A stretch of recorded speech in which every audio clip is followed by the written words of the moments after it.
The worst I'd see, well, the most common I would see would be ringworm, which is form of athlete's foot, funguses, impetigo. There's skin herpes that gym owners and gyms don't talk about much, that people contract and don't even know that they have. And then, of course, the different styles of staph.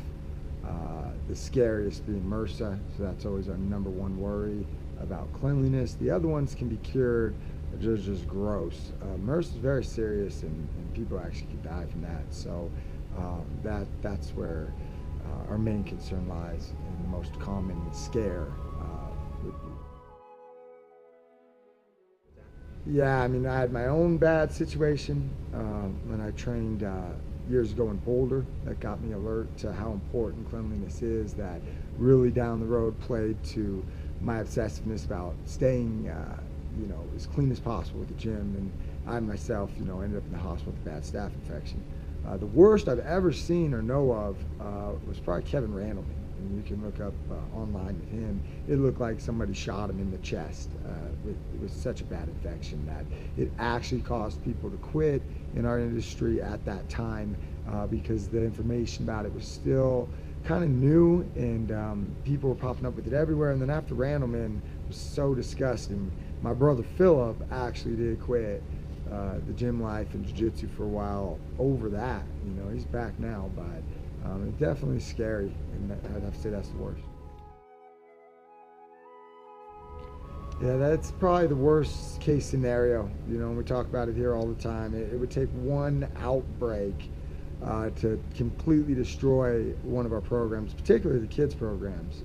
We have kids. Kids tend to be a little more germy, even, if you will, that have more of a chance of just spreading it around. And one case of a kid with staph infection that ended up any bit serious could completely destroy our business, could completely put us out of business. So things like ringworm and impetigo are bad enough. Warts, all that stuff, really bad. But when you're talking about potentially life-threatening, very serious, and could actually end my business if that's not the top concern of ours, with not just quality, but the cleanliness of the schools. So it's so important. From the minute I talked to him, I liked what I was hearing, and almost couldn't believe it, that the process itself, so easy, as far as it didn't take long for them to do it. I didn't even know they were in and out, to be honest with you. And the thorough job of everything cleaned, I've never had my gym cleaned to where I could be certain that everywhere was gone. Everything was touched. The way that the product works, there's no place for anything to hide. As they explained to me, the comparison between them and other cleaning solutions, I've not felt like we could do an adequate job since they've cleaned. So it's something that I believe in the future will be the only way a gym can clean, and to the point where I don't know how you can not use this service as it becomes more available to everybody.